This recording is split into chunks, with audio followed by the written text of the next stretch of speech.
Hi everyone, in this video we are on page 1 of the Unit 9 Solving Trigonometric Equations packet, and we won't be doing all of the problems in this packet, just a few of them we'll be doing together and a few of them will be assigned. So we're going to be starting with number 6 actually, and it says cosine of 2 theta equals -1. So first we're going to read the instructions for this section, which says solve each equation for all solutions in degrees. So remember, when we see all solutions and we're not given an interval, that means we're looking for the coterminal solutions as well.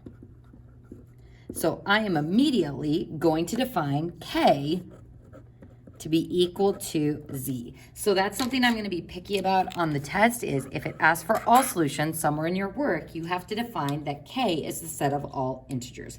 So going back to number 6, we are looking at cosine of 2 theta equals -1. Now remember folks, anytime we see that double angle identity, we are immediately going to replace it. Now the issue with this one is we actually have some options for replacing it. Now, the first variation would put it in terms of cosine and sine, which I really don't want to do. I don't want to have multiple trig functions if I don't have to. Now, the second variation puts it all in terms of sine. The third variation puts it all in terms of cosine. So we actually have the option, so we can choose either variation 2 or variation 3. And I'm actually going to show you what that would look like using either of those. So if I use variation 2, we're going to replace cosine of 2 theta with 1 minus 2 sine squared theta, or sine squared x, and then equals -1. All right, folks. Now, if I want to solve this, we have a squared trig function, but I'm not going to try to factor this one because I only have one sine squared, or I have sine squared and not a sine with it. So we're not going to factor it. Instead, we are going to try to isolate this squared term so that we can square root. So quadratic, don't have to factor it because we only have the one square term. So we are going to isolate and then square root plus or minus square root. So if I want to isolate this, I'm going to start by subtracting 1 to give me -2. So then -2 sine squared theta equals -2. We have to isolate the sine squared as much as possible. So I'm going to divide by -2. So sine squared theta equals 1 square root. And we get sine theta equals plus or minus 1. So we are looking for where sine, or the y value, is +1 or -1. So going to my unit circle, or visualizing when my y value is up 1 or down 1, that would be at 90 degrees and 270 degrees. So 90 degrees for a sine value of 1, 270 degrees for a sine value of -1. Now, since it does say in degrees, I am going to write my solution as x equals 90 degrees, not x, sorry, theta. Theta equals 90 degrees and plus 360k to represent the coterminal solutions. And then it can also equal 270 degrees plus 360k. So that is the appropriate way of writing both solutions and all the coterminal solutions. So we've got our solutions, we've defined what k is, and we've included the plus 360k with our final answer. Now, I want to show you what this work would look like if we had used the second variation. So if we had used the second cosine double angle variation, we would have the third variation, we would have 2 cosine squared theta minus 1 equals -1. So same scenario as over here, it's just cosine squared instead of sine squared. So I have a quadratic trig function, but since I don't have like a regular cosine to go with it, we don't have to factor it. We're just gonna try to isolate our square term and square root. Now when I add 1 to move it to the other side, we get 2 cosine squared theta equals 0. We divide both sides by 2, and cosine squared theta equals 0, square root. And cosine theta equals plus or minus 0. Now cosine refers to our x values. So where do my x values equal 0? Why? Same spots, 90 degrees and 270 degrees. So same answer, slightly different way of solving. So again, folks, you could even use the first variation for this one. You would just have to replace one of these using the Pythagorean identity to get it all in terms of one trig function. So cosine of 2 theta is the only time you have to worry about picking a variation, but that is how the work would look for choosing either of those.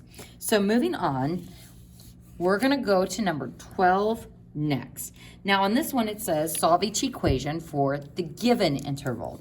So on number 12, the interval that we are given is 0 to 2 pi. So this tells me that my units are going to be radians. It also tells me that I'm not going to include plus 2 pi k because we want to stay within one rotation of the unit circle. So folks, taking a look at this one, we see that it is all in terms of cosine and that we have a cosine squared and a cosine. So this is a quadratic. And how do we solve these trigonometric quadratic equations? Well, they need to be equal to 0 first before you try to do any factoring. And this one is equal to 0. So folks, how are we going to factor this? The very first thing we check for when we're factoring is always a GCF. So my GCF for this one is cosine. So if I factor out a cosine theta, that's going to leave me with 2 cosine theta plus 1 equals 0. So now that I have something times something equals 0, either this something is equal to 0 or this something is equal to 0. So where does cosine of theta equal 0, or where do my x values equal 0? That's going to be at 90 degrees and 270 degrees, except because this is in radians, then my solution is going to be pi over 2 and 3 pi over 2. That's when my x values are equal to 1. So theta is equal to pi over 2 and 3 pi over 2. Now going over to the other part of the equation, this is said equal to 0. We would subtract 1, so 2 cosine theta equals negative 1, divide by 2. So where does cosine of theta equal negative 1/2? Or where do I have x values that are equal to a negative 1/2? So my x values are negative in quadrant 2 and in quadrant 3. So negative x value of 1/2 here would be 2 pi over 3. Negative x value, negative 1/2 at 4 pi over 3. So 2 pi over 3 and 4 pi over 3. So theta is 2 pi over 3, 4 pi over 3. So for this one, I got 4 solutions.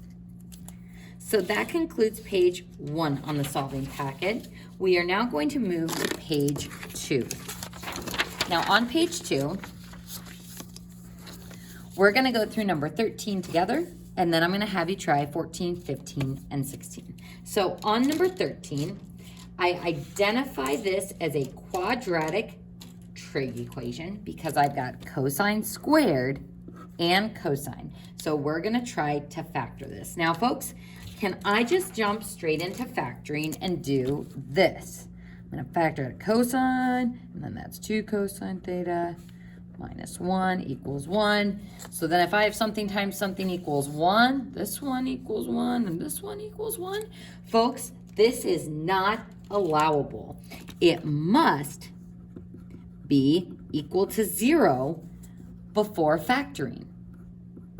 because we only have the 0 product property, not the 1 product property. If I have something times something equals 1, we know nothing about the 2 factors. So this is not okay. So anytime you have a quadratic trigonometric equation, please make sure that it's equal to 0 before you start factoring. So I'm gonna go ahead and start by subtracting the 1 over to the other side. And when I subtract that 1, we get 2 cosine squared theta minus cosine theta minus 1 equals 0. So now, unfortunately, I can't take out a GCF. To factor this, I'm going to have to do the X method.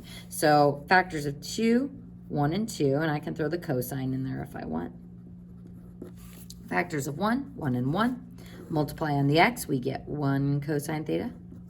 Multiply on the X, we get 2 cosine theta. So if I need the sum to be a negative 1, that means I need this 2 to be negative. So 2 cosine times negative 1 will give me negative 2. So remember, we multiply on the X, but our factors go straight across. So my factors would be cosine theta minus 1 and 2 cosine theta plus 1 equals 0. So now that I have something times something equals 0, we're going to set this one equal to 0. And I'm going to go ahead and move that 1 over to the other side. We're going to set this one equal to 0, and I'm going to go ahead and move that one over to the other side. So skipping a few steps here. So when is cosine of theta equal to 1? Cosine is equal to 1 only at 0. Now it says in radians, and we need to find all the solutions. So this would be theta equals 0 plus 2 pi k. Now there's a slight issue here because what haven't I done, folks, that I need to do? We need to define on this page that k is equal to the set of integers. So usually it's at the top of each new page of work that you somewhere have to define what k is equal to. Now on this one, divide by 2, and we get cosine of theta is equal to a negative 1/2. So where is cosine, or my x value, equal to a negative 1/2? That's going to be at 2 pi over 3 and 4 pi over 3. So 2 pi over 3 and 4 pi over 3 plus 2 pi k.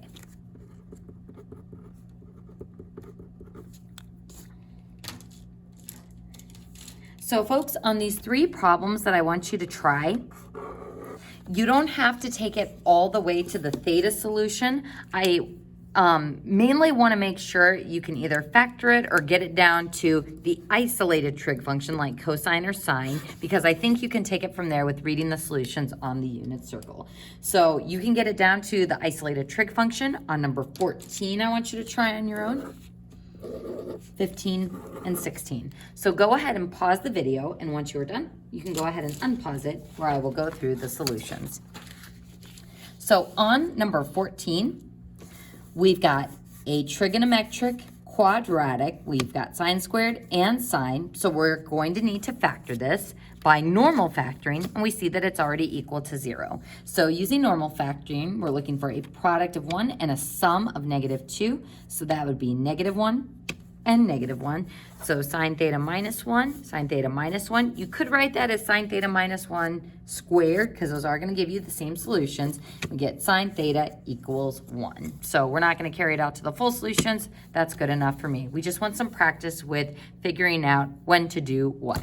Now on number 15, the tricky part about this one is we have 2 different trig variables. We have sine and cosine. So we try to factor by taking out a GCF just like we did in the notes. So I can factor a sine out of both of those, and then using the 0 product property, sine theta equals 0, 1 plus cosine equals 0, so cosine theta equals negative 1. So whenever you have 2 different trig functions and they're not squared, where you can't use a Pythagorean identity, try to factor them. Number 16. Here, this is not a quadratic trig function. We just have regular old cosine, so we're going to solve this like an algebra 1 equation, where we're going to try to get my cosines on the same side by subtracting 2 cosine, which gives me 2 cosine theta equals negative 1, and then divide both sides by 2, and we get cosine theta equals negative 1/2. So folks, in the next video, we'll be moving on to 17 through 20 down at the bottom. If you are feeling confident, you can go ahead and try 17 through 20 on your own. Otherwise, we'll be talking through those in the next video.